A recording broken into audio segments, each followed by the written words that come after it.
Update, Cassie Ligaspe and Darren Espanto. Ika nga tinatawag silang Casrin.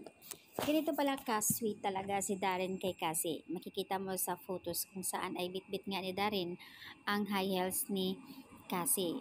Magmula doon makikita sa kumakailan lang ay nagkakaroon nga ng gala night kasama nga doon si Darren and to the ABS-CBN Ball. Andoon din si o diba parang vice versa nagkakaroon sila ng event at hindi mawawala nga ang partner nila sa buhay. Sobrang bagay talaga ang dalawa. Super cute. Ayun dito sa comment. That's the sweetness of Darren. Very genuine to Cassie.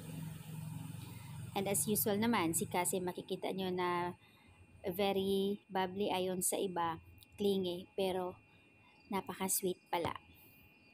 Imagine bitbit naman ng sapatos, 3 times na yan. Napaka-sweet talaga. Sobrang bagay ang Casrin. Nakaka-inlove si Darren.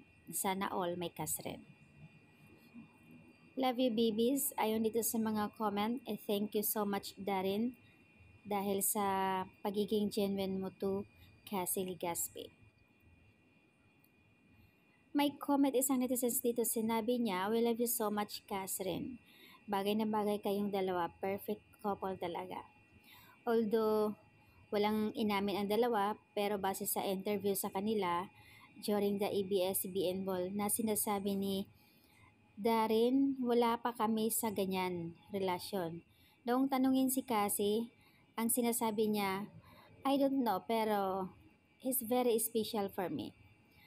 So nung sinabi ng nag-interview na ipaki-specific naman kung ano yung something special, hindi makasabay nakangiti.